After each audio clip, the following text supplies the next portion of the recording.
Okay, well, good afternoon, everybody. It's an honor to be chairing this first interdisciplinary workshop, connecting so many communities, hopefully. And it's a particular pleasure to introduce Sam Staton from Oxford, who's one of the aforementioned computer scientists who's worked intimately in many problems in the semantics of probabilistic languages, a well-known he's well known for quasi-Borel spaces. We're an excellent and interesting category, but as seen today, he's deviating from that topic. So I'm very interested to hear what he has to say. So welcome, Sam. Thanks. Can you see my screen okay? Yes, it's fine. Okay, great. So this is you might want to say what your policy on questions is for everyone. Sorry. Right, yeah. So I'm happy to take questions, but we can see how it goes. I think there's a bit of latency, so it may introduce a bit of lag and kind of break the flow a little bit. Maybe we can see how it goes. I see. So, I mean, my talk's in 4 parts, so I could have a little wait after each part if there's any questions at that point. Okay. Okay. So this is a talk about categorical models of probability with symmetries. I'm really grateful to Paolo and Tobias and Rory for organizing this meeting and inviting me. There's lots of work in probability theory on symmetry. This is focused on categorical aspects. In particular, when we start to build categorical models, such as someone's already mentioned, the Giry monad or stochastic kernels, the symmetries clearly in the categorical structure. That's the kind of question that I'm interested in. So my particular starting point is a perspective of probabilistic programming, and I'll give some more introduction to that in a minute. I see probabilistic programming as an internal language for categorical probability theory. It's also extremely useful. It's got thousands of users across statistics and machine learning, but I want to focus on it from this categorical point of view today. But it is a programming language, and the programming language theorists have looked for a long time at notions of abstraction and invariance, and to some extent symmetry. And so the idea of my thread is to look at those ideas from programming language theory of abstraction and invariance and see if they can give us new perspectives on symmetry in probability from that angle. Okay, so as I said, the talk's going to be in 4 parts. The first part I'm going to talk about in a kind of intuitive way, or a kind of a category theory light. So I'm going to try and keep it easygoing, and I'm going to look at 2 kinds of symmetries, one being random graphs, and the other being something that comes from beta distributions, urns, and so on, as I'll explain. And in the second part of the talk, I'll get into more technical details about models for these things. But I'm very happy to talk in more detail about the models at the end of the talk or on Zulip later.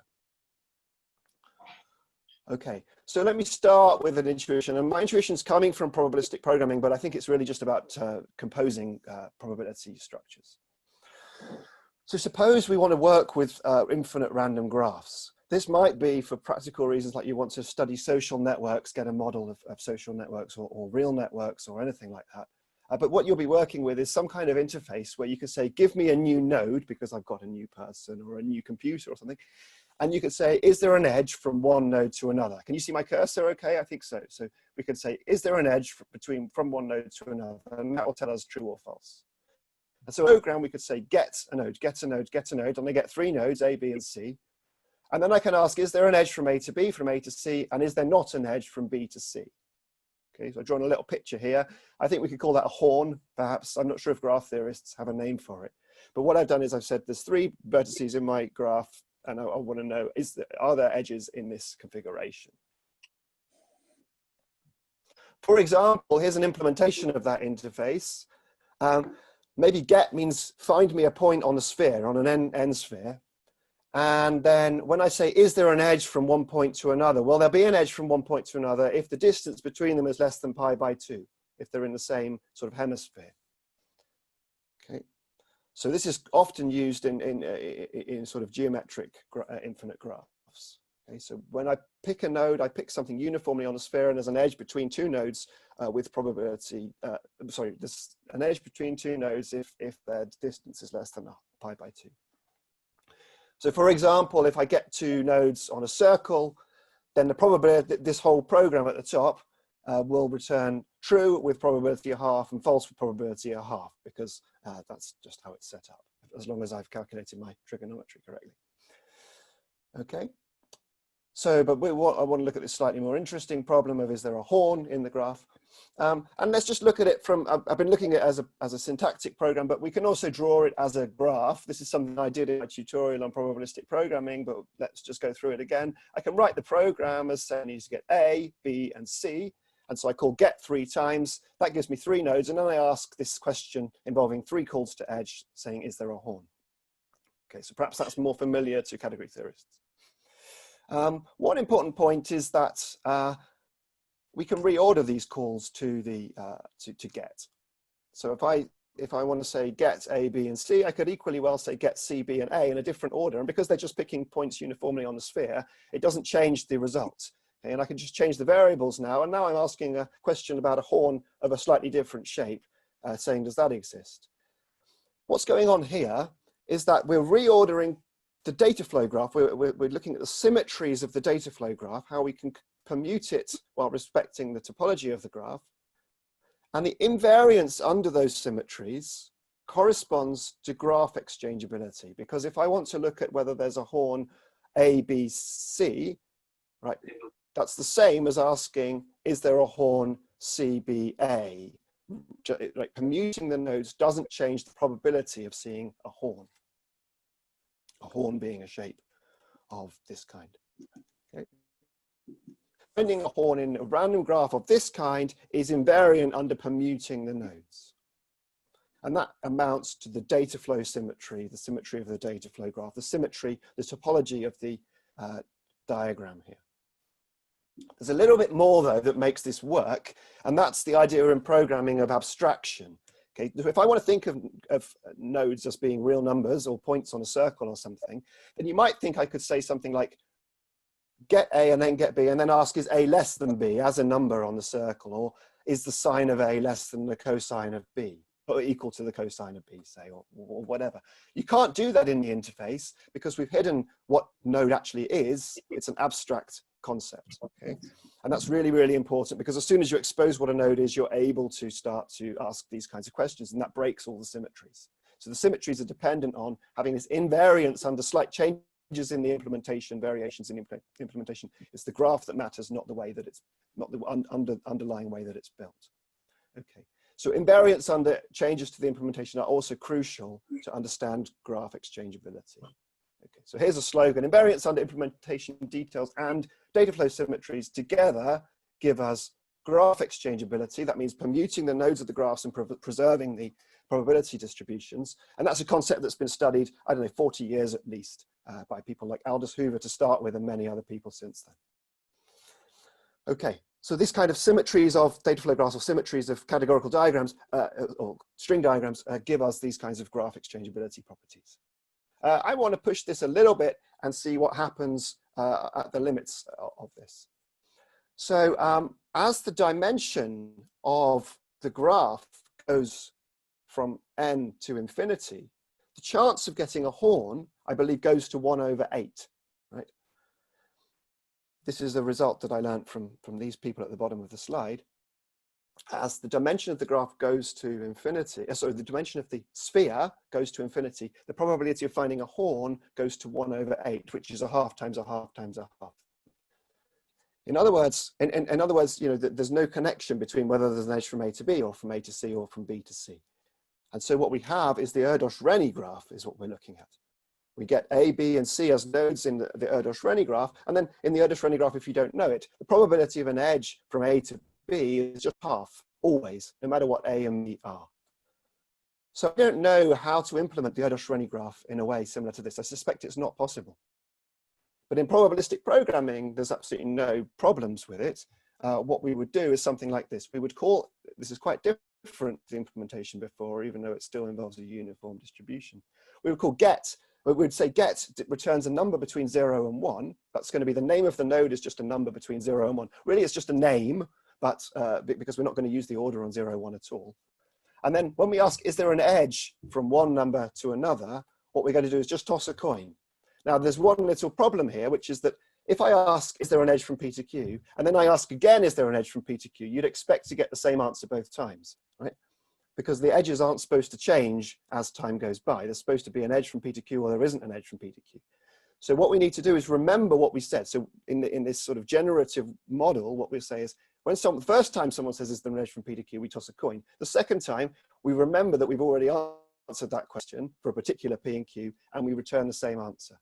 So we need this construction called memoize. Have I got it on the slide? Yes, which has been used quite a lot in probabilistic programming, but actually I don't know any mathematical semantics for it, because we're remembering over the time, you know, an uncountable number of possible coin flips. And that's why I'm still not sure how to give a proper semantics to memoize in terms of the kinds of structures that we're used to. So I'll come on to that later in the talk. Okay, so in summary then, right, even with this memoize, even with this Erdős-Renyi graph, which is what happens as the dimension goes to infinity, what happens when we say that the probability of an edge is a half and there's no geometry there, we still have this property of the data flow graph, being stable under symmetries of the data flow graph. And that's just because memoize, even though it remembers things, and usually remembering things ruins this data flow property, memoize doesn't interfere with that. It's a very special kind of stateful operation. Okay. So we still have this slogan that invariance under implementation details and data flow symmetries together give you graph exchangeability. Okay, so I'll come back to random graphs a bit later. I want to go to something that's slightly easier now, which is beta distributions and Pólya urns. And if you don't know what they are, that's okay, I'll explain it. Okay, so let's tell a story. Suppose I've got a coin, which I don't know what bias it is, how badly bent it is or whatever. What's the probability of getting heads and then tails? Okay. So to understand that, I'm going to program against a slightly different interface where I can say get, which is going to give me a coin. It stands for coins because it's the sort of the unit interval. A coin is described by a bias. And then sample gives me back a Boolean, true or false. When I toss a coin, it's a Bernoulli trial, I get back true or false. And then this little question would be written like this. I toss a coin and then I get a coin of an unknown bias and then I toss it twice. And then I ask, do I get heads and then tails? Is the first one true and the second one false? Okay, so here's it written again as a data flow graph or a string diagram. We first call get, that gives us our coin, and then we use the coin twice to sample to toss it, and that gives us two Boolean values, which we combine in this way, B1 and not B2. Okay. Yeah, so let's look at the example, how we could implement the interface. Well, the first way I want to look at is, as you might expect, get gives me a coin of an unknown bias, and you can debate for hours what that means to say that a bias is unknown, but let's say it's uniformly distributed between 0 and 1. So all the biases, all the numbers between 0 and 1 are equiprobable. And then sample from a coin just means a coin flip, a Bernoulli trial. Okay.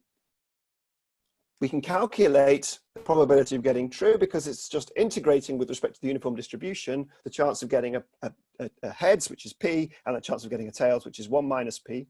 And when we integrate, we get 1 over 6. You might, if you watch my tutorial on probabilistic programming, you might consider running these 4 lines of a program. So I did that, and oops, I ended up with, you know, after 10,000 runs, about a sixth of them saying true. Okay, just to give you an idea of how you might understand this kind of program. So you might be able to solve it symbolically as we did. You might just run it in a Monte Carlo simulation. Actually, you can do even better than that in this example. You don't need to do any integration. You don't need to do Monte Carlo integration or anything. You can analyze the program and do some transformations on it, or analyze the string diagram and do some transformations on it to find the answer without any integration at all. So let me say a bit about how we do that. So I've just replaced here, instead of saying get, I've said uniform, and instead of saying sample, I've said Bernoulli. Yeah, Sam, we have a question. I don't know if you want to answer it. Oh, okay. Yes, I just remembered I didn't pause after the graphs bits. So yeah, let's go for a question. Yeah, I can't see the question, but yeah. No, I can though. A question from Arthur is, yep. Is get equal uniform 0, 1 your prior? Oh, I see. Yeah. So in this talk, I'm not going to talk about everything is just about generative models. So I'm not talking about whether things are priors or likelihoods or observations or whatever. I'm just going to hold on that for a sec for this talk. And everything's just about generative models. So it's just about probabilities for the purposes of this talk. But it's a good question. Yeah. So it would be, you're absolutely right. It would be a prior. This would be an uninformative prior that you would choose on the coin. Yeah. Thank you. Right. That's the only talk, actually. So I'm the only question. So we can carry on. All right. Thanks. Yeah. Okay. Well, yeah. Okay. Cool. Too far the wrong way. Okay. Back there, you got a little sneak preview. Okay, so I've just rewritten the program saying get is uniform, sample is Bernoulli. I want to look at this for a second, this particular implementation of the interface. And so here's the uniform distribution. And turns out this program at the top is the same as the program at the bottom, where what I do here is I first toss a fair coin. 0.5 is the mean of the uniform distribution. And I first toss that coin, and then I draw from a beta distribution. Now, the uniform distribution is a beta distribution with parameters 1 and 1. If you don't know what the beta distributions are, you can look up the formula on Wikipedia, or you can just look at this picture where I'm showing how it looks with different parameters. So once I've seen a head, let's say, I know for sure that the coin isn't totally biased towards tails. I know for sure that it's possible to get a head. And so I should no longer say that the probability of a head is 0. And similarly, once I've seen a tail, then I'll know that the probability of getting a tail is not 0. And so that's a kind of a Bayesian update where now I use a beta distribution, either with parameters 1 and 2 or 1, depending on the outcome of the first coin toss. So these two programs at the top, and you can run them and see that they give the same results. Okay. So this relationship between the uniform distribution or the beta distribution and the Bernoulli distribution is called a conjugacy relationship, which let me switch the lines. You see, I've moved the line for A past the line for B1, and it changed slightly as I did it. And now I'm going to do the same thing again, because again, I've got a beta and a Bernoulli, and I can just change it again. And I see that the mean of the beta distribution was 1 plus B1 over 3, just calculated that. And now after having done 2 coin tosses, I end up drawing from a beta distribution. It could be any one of these 3 curves, either beta 1, 3, beta 3, 1, beta 2, 2, depending on whether I've seen 2 heads, 1 head, or no heads. And then I'm going to return as before, B1 and not B2. That hasn't changed. And now comes a crucial point about probability monads or probability kernels or categories of probability morphisms, which is that it has discarding. If we create something that we don't use, then we get rid of it. And I haven't actually used this beta distribution anymore. Right? The beta distribution is no longer used in this program because A is not used in the last line, and so it can be thrown away. And then when we do that, we see all we're doing is a half times a third, because that's what 1 plus the probability of getting a false from 1 plus 1 over 3 is, and a half times a third is a sixth. So we can calculate very easily without any integration. We don't need to know about the Beck integration. We don't need to know about measure theory. We can find the answer to this question. Okay, so that's another second model of probability theory, that explains the beta and Bernoulli distributions. So based on that, we could make a different implementation, because we no longer need to talk about uniformly distributed real numbers. We just need to keep track of these indices or these parameters to the beta distribution, 1, 3, 2, 3, 2, 1, 2, 2, and so on. And so a way to do that was thought of by Pólya over 100 years ago, which is by keeping an urn. And the urn contains some red balls or some blue balls, some heads and tails, some false and true. And what we do when we call get, we don't draw a number from the unit interval, we create a new urn. And those are the balls in the urn. There'll be one red ball and one blue ball to start with. Those are the parameters of the beta distribution. And then when we sample, we sort of symbolically keep track of how the parameters of the beta distribution change. We randomly toss a coin with the mean, with the bias of the mean of the beta distribution, which amounts to drawing a ball from the urn. And if we get a red ball, we then put back 2 red balls, because that's the update to the beta distribution. And if we get a blue ball, we put back 2 blue balls. So Pólya's idea was, instead of sampling with replacement, taking a ball out and putting it back, you sample, take the ball out and put back 2 copies. Okay? So now sample is changing some underlying state as things go on. It's a different implementation of the same interface, okay, which no longer uses measure theory, no longer uses uniform distributions, but is using something a bit more fancy in terms of names of urns and so on. Okay, so again, we can talk about data flow we can reorder the lines of the program with the urn model. And it turns out you can, but when we do it the first time, it's going to change the urn. And when we do the second sample, it's going to change the urn again. And so it's not immediately obvious. There's a calculation to do to show that the statistics are the same if you reorder calls to sample, if you reorder draws from the urn. It's a little arithmetic computation to do. Okay, so in both cases, we see that we have this invariance under implementation details and data flow symmetries. Oh, and invariance under data implementation details here means you can't look inside the urn. As soon as you look inside the urn, everything's broken and you can't talk about what's going on anymore. So hiding the contents of the urn is also really, really important. Okay, so we have invariance under implementation details and we have data flow symmetries. We can reorder lines. That's non-trivial in the urn case. It's trivial in the uniform distribution case. And that gives us exchangeability. It's a different kind of exchangeability. It means sequence exchangeability in the sense of definity. So when we're drawing, we get a sequence of things, true, false, and so on. And the distribution of those sequences is invariant under permuting the sequences. And that comes immediately from looking at the data flow symmetries of the program. Okay, I should say, by the way, that on Monday, I think Bart Jacobs is going to talk about some work we've done on a different angle on the beta distribution, but this is one particular angle that I've been working on. Okay, that's what I wanted to say from this kind of high-level perspective. Are there any questions at this, other questions at this point?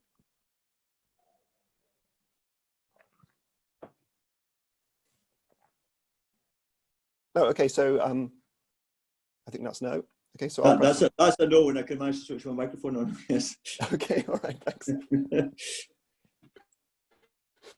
Okay, what I'm going to do now is to look at models of those things. Okay, so what I've been talking is sort of drawing string diagrams or writing programs. And if you know what the semantics of string diagrams is, you could imagine what kind of models we're looking for. If you know what semantics of programs is, you can imagine what kinds of models we're looking for. And now I'm going to show you some models. Okay. So the first model I want to look at is one that's been talked about, I think, in several, maybe all the tutorials, and Tobias mentioned it already. Standard model of finite probability theory, going back, 100 years at least. The objects of that are, so we can build a category where the objects are natural numbers. For example, the Booleans are there, that's the number 2. And I want to separate deterministic and probabilistic morphisms, just as you do in a Kleisli category. You talk about the category and the Kleisli category for the monad on it. So the deterministic morphisms are going to be functions between natural numbers considered as sets. Probabilistic morphisms are going to be stochastic matrices or probability kernels. In other words, families of probability distributions. Conditional probabilities is another word. Everyone agrees on what this should be and how it works. Okay. Problem is, okay, we can freely extend this monad to a monad on arbitrary sets, but it's a finite probability monad, and we can't work in this monad with the uniform distribution or the beta distribution. So we can't talk about that beta Bernoulli process in this category.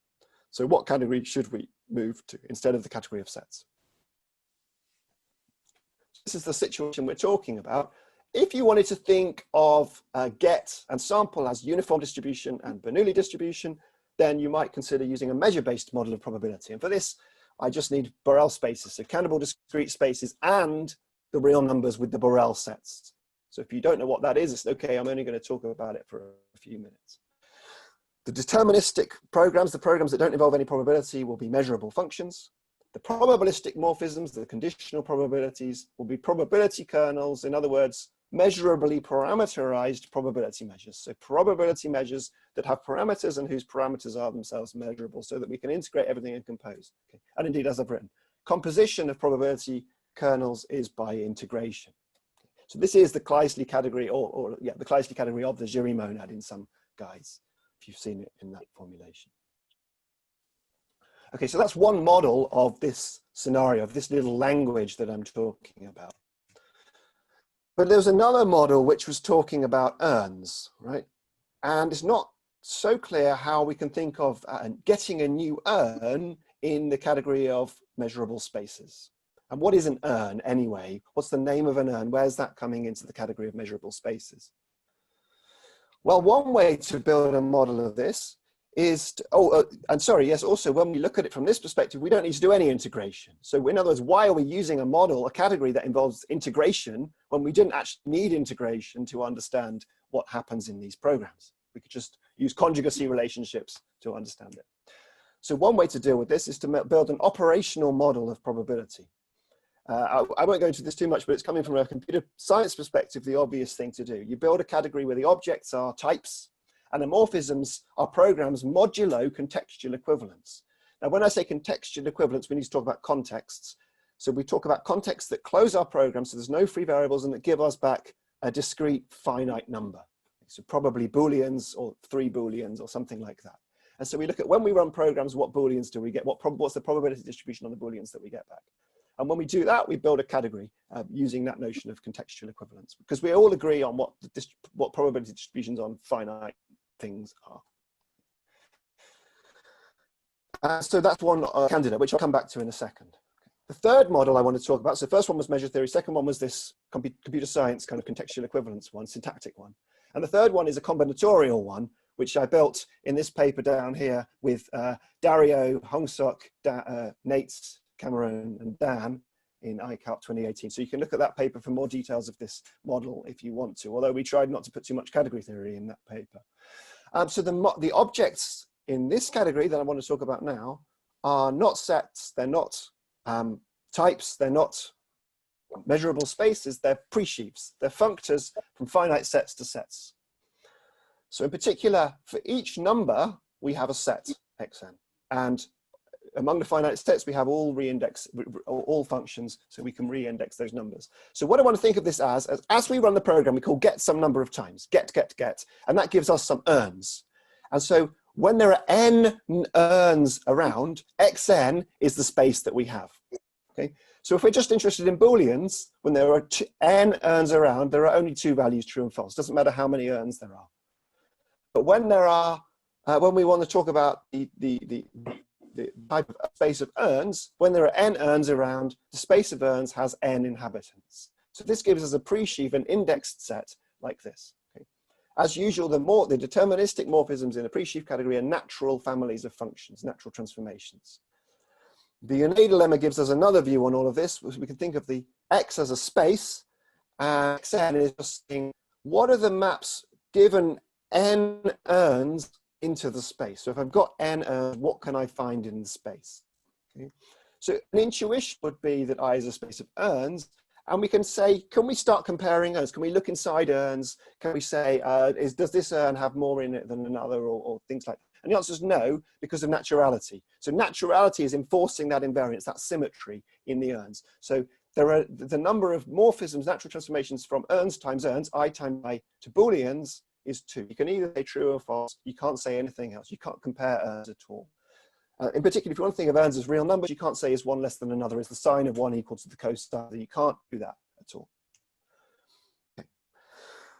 So now that's deterministic morphism. So we've managed to get the invariance, the symmetry into the model. Now let me talk about what and what I've been doing over the last, I don't know, 10 years maybe, is finding ways of generating monads on presheaf categories. So I decided to use them.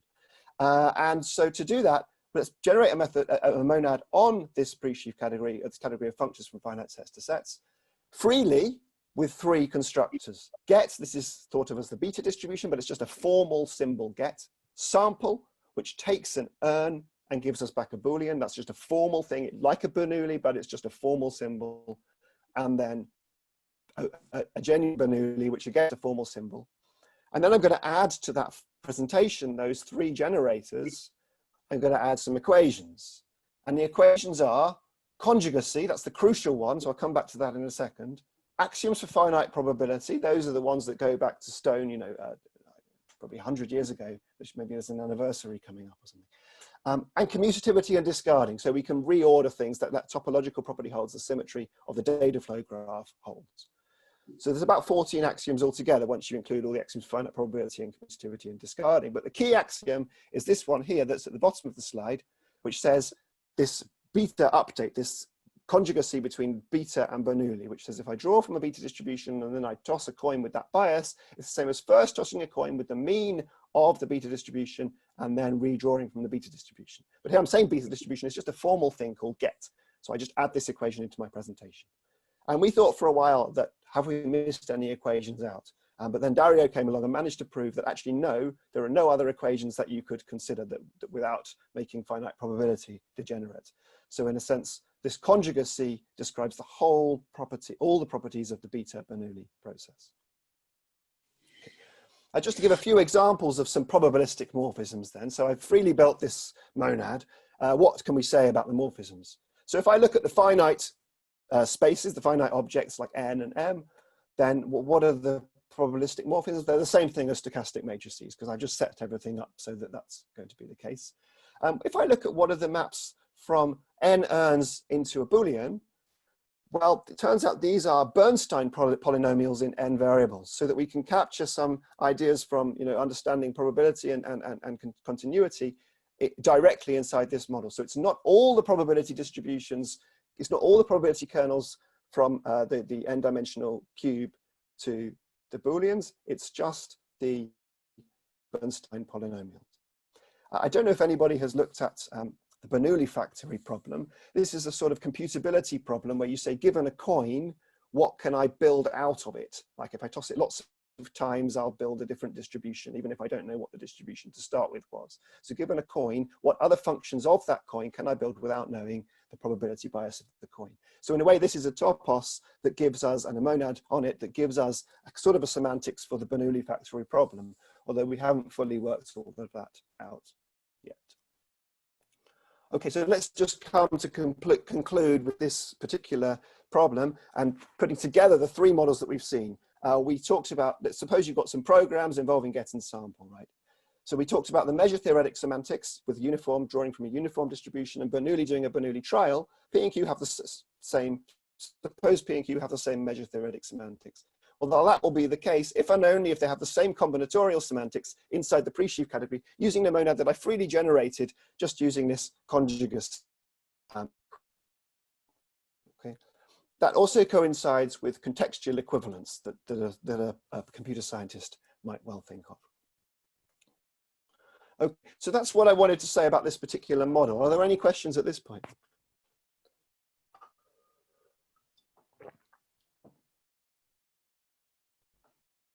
No, you're still question free, Sam.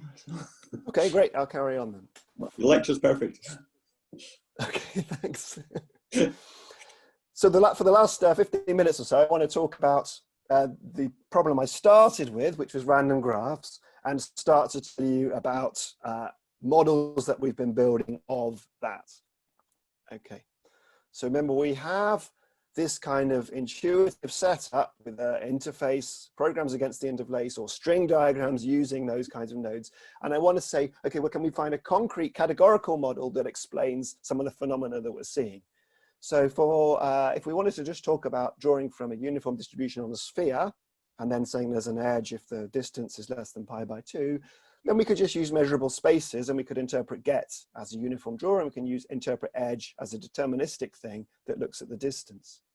But if I wanted to talk about the Erdős graph, which is, amongst many other things, the limit as n goes to infinity, then I don't know how to interpret that inside the category of measurable spaces, because we need to somehow talk about an edge being drawn from a Bernoulli distribution, but we need to remember where the edges are. Okay. I want to push that a little bit further, actually, this particular model, beyond the Erdős graph to what are called graphons.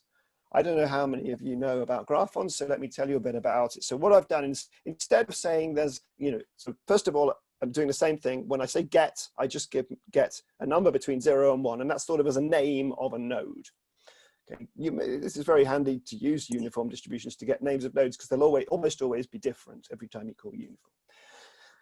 So instead of saying there's an edge between any two nodes with probability 1/2, I'll say the probability of an edge between any two nodes depends on what the particular draws were from the uniform distribution, depends on P and Q. So at the bottom of the screen here, in the square, I've drawn a graphon. So a graphon is just a measurable function from the unit square to the unit interval. So you can draw it as a heat map, where here's the y-axis at the bottom, and the x-axis at the bottom, and the y-axis along the side.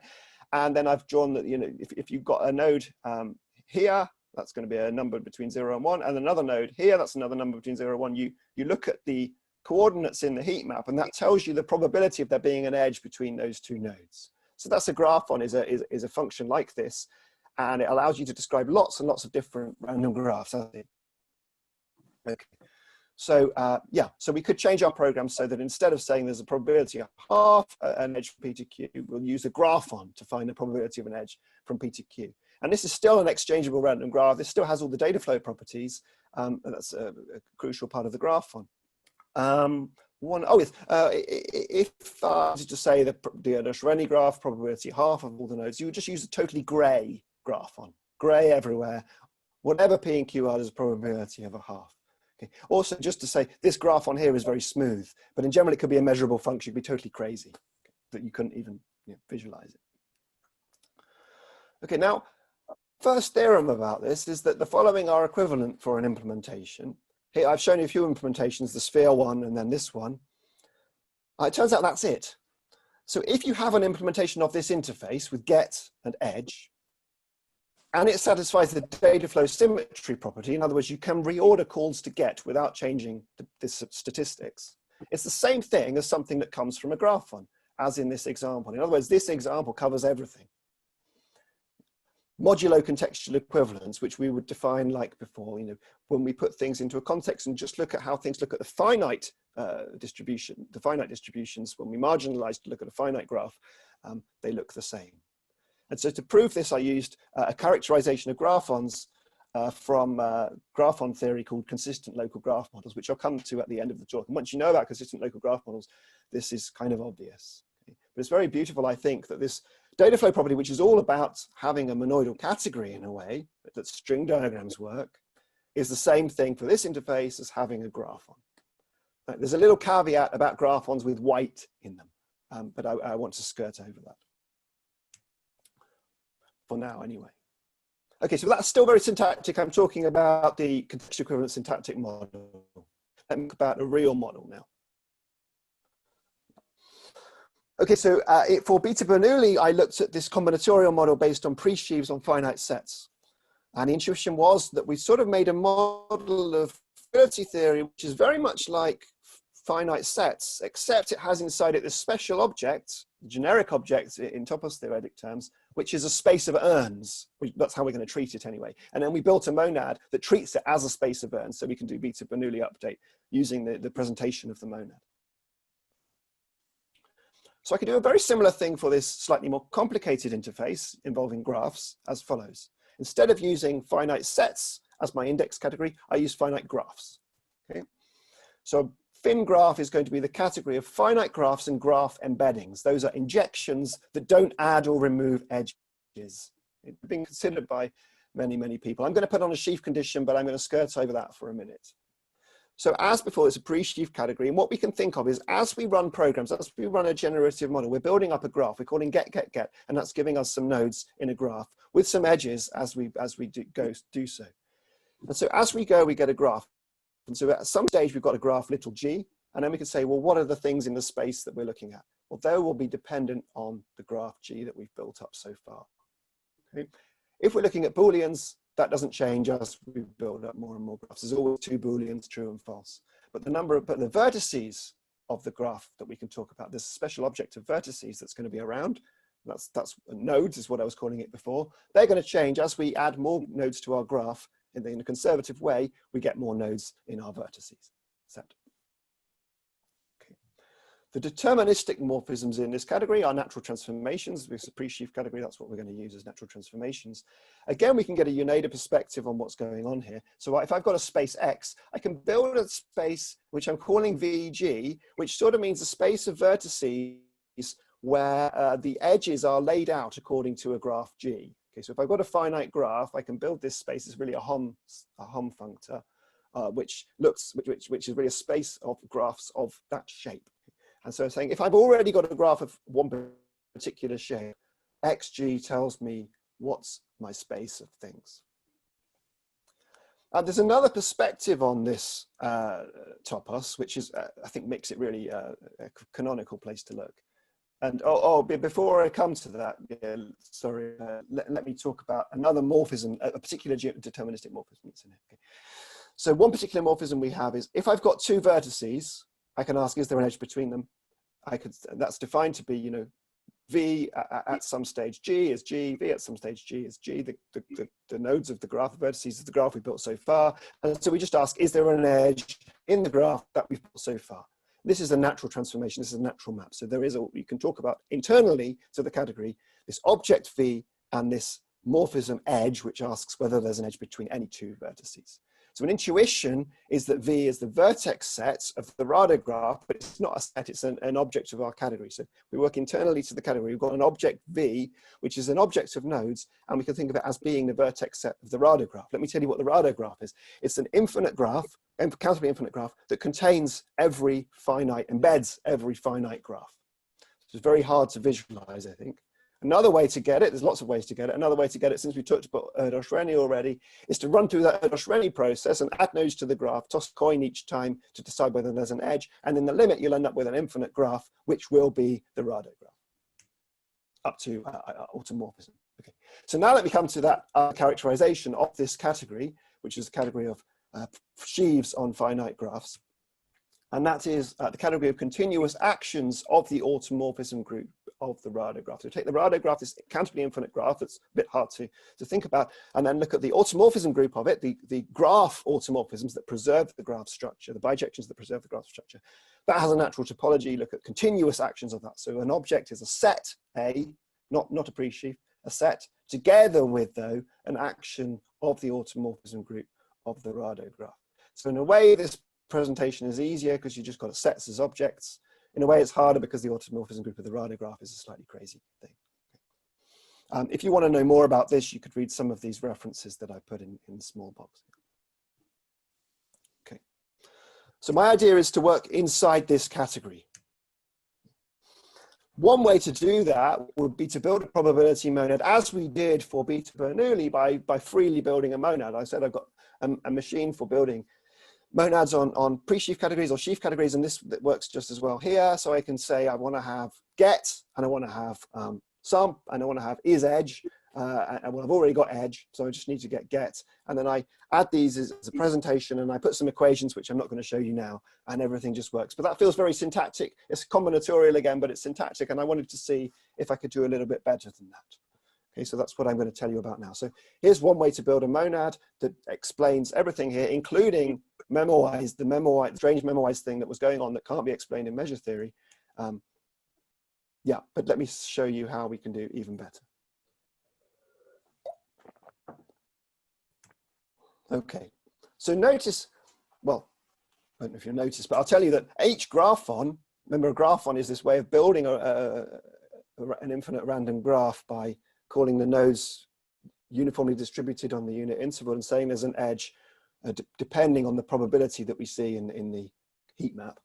So each graphon induces an internal probability measure, internal to the category that we're talking about, internal to this radar topos. What does that mean? It means it's a countably additive equivariant morphism from 2 to the v, the power object in the topos, to the unit interval. Okay, so there's lots to unpack here. I think since I'm getting on with time, I shouldn't unpack too much. But roughly, what is the power object of the vertex set inside this category? It's not the set. Okay, it's not the set of all subsets of the vertices of radar graph. It's only the definable ones. And there aren't that many definable subsets of the radar graph in the language of graphs. And so we need to say, whenever we talk about a little bit of a graph, a definable bit of a graph, what's the probability of seeing that? And that's very easy to explain in terms of the graphon, because the graphon is telling you exactly that. One other thing just to point out is when I say countably additive, this needs to be internal. The vertex set of the radar graph is countable, but not internally, not inside the topos. We can't enumerate all the vertices of the radar graph in the topos because to do so wouldn't be equivariant. It wouldn't be stable under reordering the vertices. So there's no bijection from natural numbers to the vertices of the graph. That is equivariant. So that exists inside this topos. So the vertices are countable outside, but inside they're not. So we cut. So that really changes what's meant by a countably additive equivariant morphism. Okay. Question is, does the converse hold? And I'll show you that it does if we're careful. Okay. One needs to be really, really careful with measure theory inside a topos like this. Axiom of choice doesn't hold, and so everything, measure theory often uses the axiom of choice. So I'm going to show, to finish this talk, that the following data are equivalent. Firstly, a graphon, and secondly, a probability measure on the vertex space, which is sort of equivariant, and satisfies Fabini. Let me explain what that means. So a probability measure on an object of a topos, let's say, or specifically of this one, is going to be defined to be something that, given a subset, a measurable subset, well, actually I'm going to say everything's measurable, let's use the discrete sigma algebra. From that sigma algebra 2, 0, 1, which is countably additive, defined internally. Now, we only need to be careful about product measures, product sigma algebra. I'm going to say that a measure on a product space, to describe that, I'm just going to use the full power object of that product space. I'm not going to use the product sigma algebra. In fact, I'm not going to talk about sigma algebras at all for the rest of this talk, if I'm right. Okay. So rather than sigma algebra, throw that all away and we just talk about countably additive measures on discrete spaces. That means when we talk about the product space, it's got to be the discrete product space. That's different from the product sigma algebra. And that means Fabini doesn't hold. Okay. But still, there's something that does work, which is that we can do iterated integration. If I have a function, I can integrate it and still get a function out. I don't need to say measurable because there's no sigma algebras around. I still get a morphism out. Now, in fact, this comes up in non-standard analysis, and it's called one-way Fabini. What it means is that we can't reorder the vertices of our diagram. We can't move our string diagram around topologically necessarily, but at least we can build our string diagram, okay? Because we still have iterated integration. Okay? Now I'm going to say a measure satisfies Fabini if you can do this reordering, if Fabini does hold for it. And in that case, we end up with a probability measure on the vertices, and it's the same thing as a graph one. I'm going to finish by showing you why it's the same thing as a graph one. Yeah, if I can have a Sam, we have one quick question before then. Is Tobias asks, so that definition of probability measure, I guess the countably additive thing, is in the internal language of the topos. Is that correct? That's correct, yes, yeah. And countable is interpreted in a topos as well. Okay, but so that, maybe that was a bit intense, but I'm going to step back now, and the proof is really nice and it's very synthetic. It's just using very simple diagram chasing in categories. Okay, but before I do that, let me just say how you get then a model for this kind of string diagram or whatever. Pick a graph on, that's going to be a commutative probability measure, and a Fabini probability measure, and then freely take the sub monad generated by it. That will be a commutative monad, and you'll be able to do all kinds of monodal categories and everything else that you wanted to do. So that's all fine. Okay, let me finish by proving that given a probability measure satisfying Fabini, you can build a graph on. And it's a proof that works in any category. So first, consider an extensive category. Consider an extensive category with a strong monad on it. That means we can do iterated integration, but we don't necessarily have Fabini everywhere. Such that, let's say, at the finite types, this is an extensive category. That means it's got sums and limits, and they behave well together. So at finite types, let's suppose we get stochastic relations out. We suppose we've got an internal graph in that category. That's an object V together with a map from B times V to 2, where 2 is 1 plus 1. And also suppose we've got a morphism from 1 to PV, and I want to think of that as a measure, or probability measure. Okay? Because P is my monad, I want to think of it as a probability monad, but I don't need to assume anything about that, really. Suppose it satisfies Fabini, which I can express in the language of monads by saying if I do G twice and then reorder the results, I get back the same thing. Then I can build finite random graphs by calling G lots of times, getting some vertices, that's get, and then asking what's the adjacency matrix of the graph that I drew so far. And that will be an adjacency matrix, so a two-valued matrix, n by n matrix. That composite, although the bit in the middle is this hairy thing V, which we don't know what it is, and we're using the P in the middle, the composite is just a finite probability distribution, because I've assumed that for finite types, it's just stochastic relations. And it's easy to prove by diagram chasing that this is exactly a consistent local graph model in the sense of graph ones. If you write down what consistent local graph model is, you end up with something that's very easy to check in this totally general situation.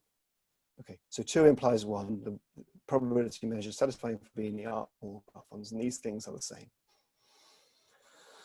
Okay, so I'll finish there, and then we have a few minutes for questions, I suppose. So what I've done is I've shown you some intuitive stuff to start with about random graphs, string diagrams, programs, beta distributions, string diagrams, programs, and I've tried to emphasize that the symmetry of the data flow graphs and string diagrams corresponds to exchangeability in the statistics sense, which is, I think, a crucial notion.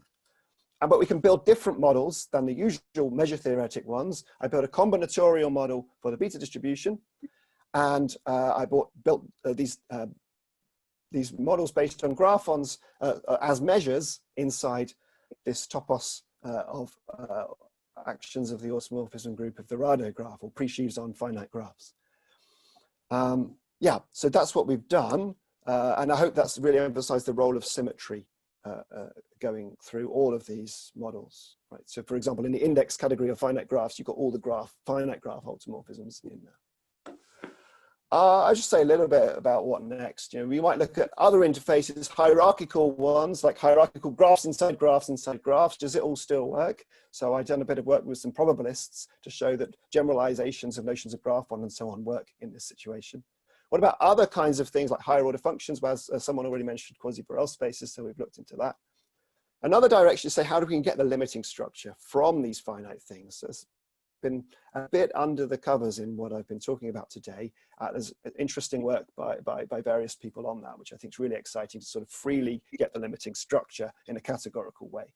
And then just broadly, what's synthetic probability theory? What is that little language that I used at the end, for example, to show that Fubini probability measures are graphons? And then I mentioned a little bit non-standard analysis, and when I push more and more into this category and look at how the proofs go, I see parallels with stuff from the non-standard analysis literature on graphons, which is where a lot of the work's done. I think synthetic work is much better than non-standard work, or much more intuitive. And so we could, I think it'd be very interesting to explore that in more detail. Yeah, but in particular, categorical approaches to non-standard analysis, I think there's much work on it. So yeah, thanks very much. Okay, thank you very much. I guess we can all clap. I don't quite know what the clapping mode is, but I'll clap.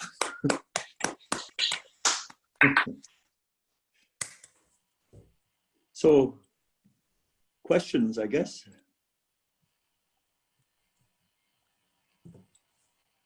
I can all. I would have one more, but maybe other people should go first. Yeah, go ahead. All right. Yeah. So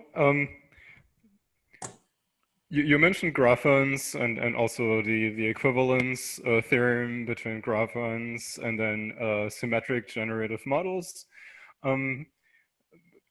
But I'm sure that the way and at a level of abstraction that you're working with it very easily generalizes to other categorical to other combinatorial structures, yeah, and maybe even to non-combinatorial things. Can you say a little bit about the level of generality of that approach?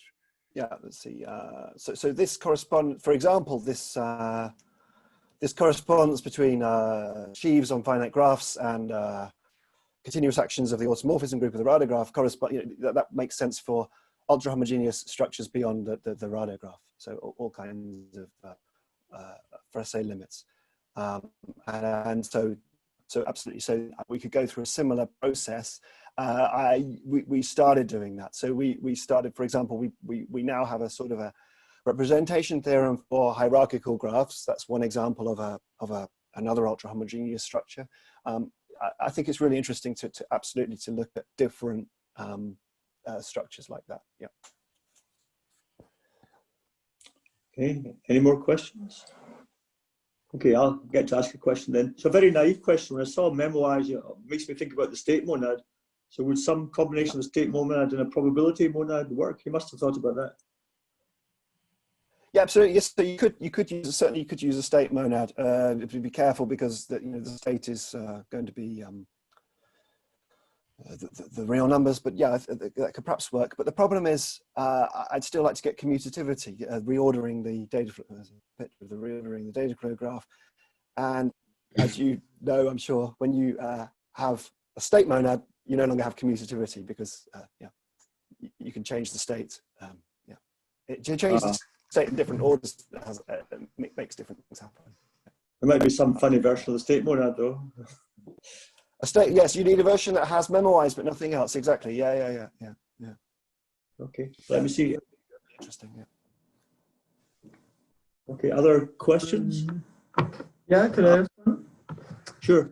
Sam, you have this nice correspondence between measures internal to the topos and graphons.